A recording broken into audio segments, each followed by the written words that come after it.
knows what you should be doing, even though they don't know your life, your stories, your desires, your fears, your family, your obligations.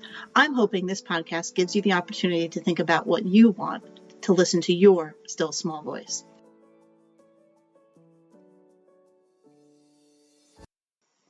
Welcome back. Thanks for joining me this week. When this episode drops originally, it will be the Sunday before the July 4th holiday here in the United States. It happens to be on a weekend this year, happens to be a Saturday. But I know that I struggle with holidays. It doesn't matter if it's in the winter or if it's in the summer.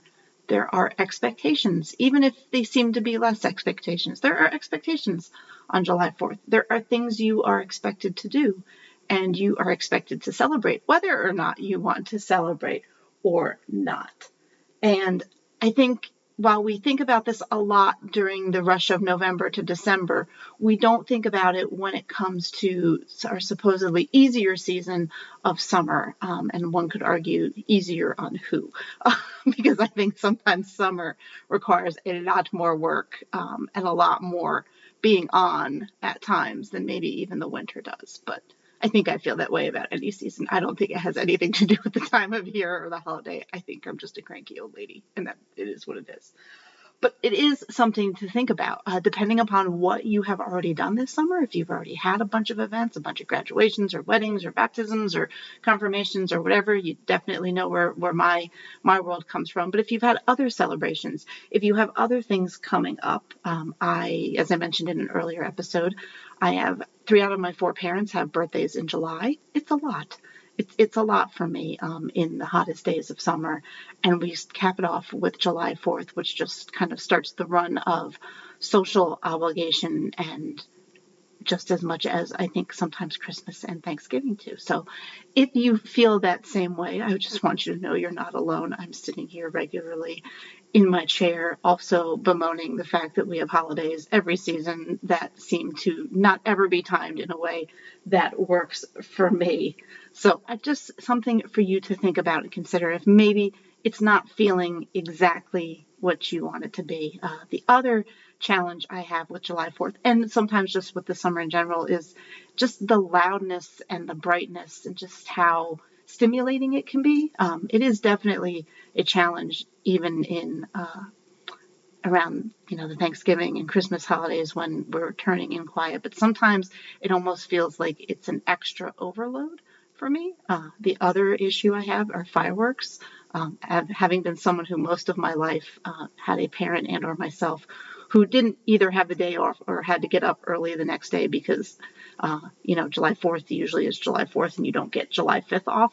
Having fireworks start to go off at 10 o'clock and having all that brightness. And up until recently, there was a fireworks display in my town that essentially packed the roads till 10, 11 at night with cars on the side and people walking. And then if I was trying to get home from work or head to work, depending on the day, as I used to work that holiday, it just became all that more stimulation and extra when watching other people kind of not seemingly have anything to do when, you've got a responsibility back at the house. I've always been as someone who has been single for a good part of my life as an only child and then single for quite a while, I'm always baffled that people are okay with shooting off fireworks and doing these sorts of things. I'm like, do they not have kids? Do they not have people who are sick? Do they just not think of? And I know that's what teenagers do, supposedly. I don't know. I wasn't one of those teenagers. But it seems very odd. I have the same feeling around New Year's Eve as well. Usually, though, I'm asleep enough that it doesn't really bother me and I can get to sleep. The challenge with July 4th is usually it goes off, at least where I live now, around 9:30, 10 o'clock because it's still getting light. And that's exactly bedtime. But at least this year, hooray, for me, I do not have to work the next day because it's a Saturday into a Sunday. Same thing last year. I believe it was a Friday into a Saturday. So even though it was annoying, I didn't have the burden of having to get up the next morning. Also because I don't work as much as I do anymore, and I do have the weekends off. It has made it a little bit more manageable for me. But again, if that is something that bothers you, the noise bothers me immensely, or just the extra stimulation. I find, getting out of my routine, or, someone's like, take a break and do something different. I find that bothers me. I've never been diagnosed. I've tried, but it still bothers me. And I think there's a lot of people who it probably bothers and it upsets, even maybe where they don't even realize it. Now, I love a good fireworks display when I'm getting ready to look at it, but even as a child, I always thought it happened too late at night and I wanted to go to bed. Again, I don't know if I've mentioned, I've been an old lady since I was 8. So again, just wanting to give you some things to think about. If you're feeling anxiety or stress coming on the July 4th holiday and you're kind of like, why am I freaking out? All this is just being out by the pool or by a body of water or hanging out with friends and family, usually a more low-key gathering, not a huge holiday party. But still, it could bring up some anxiety. And being out in the sun, being overheated, overstimulated, if there's alcohol or foods that might not really work well for you or don't make you feel good, it can be just as overwhelming as any other, I think, Christmas party. And I just want y'all to give yourself a little bit of grace and space and understanding that you will probably be a cranky mess if you're anything like me. I have to just accept we're heading into July and I might end up being a cranky mess halfway through. And by the end of July, I will be a total disaster. But I also know that every single time we hit this time of year. So I've come to accept it instead of fighting it. It just is what it is. I can't stop the people from the fireworks. I can't stop the people from the things, but I can do my best to control what I do and do not say yes to. And I will admit that I do not do things on July 4th anymore. One, it is a birthday.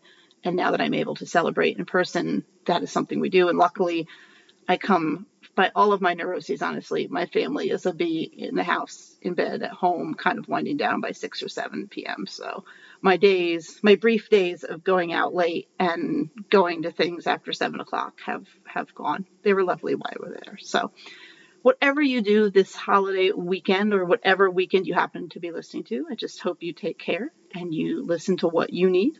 And even if nobody else is listening, or even if you can't listen and you can just hear it while you blatantly ignore it, I gotcha. I totally understand. So be well, and I will see you next week. Thanks for joining me today, and I'm looking forward to seeing you next time. If you enjoyed this episode, I'm so glad. If you didn't, that's great too. Thanks for giving it a try. You can do all the things: subscribe, rate, review, emoji it up if you feel so called. I appreciate any feedback you have. Please reach out to me on Facebook at The Still Small Voice Whisperer.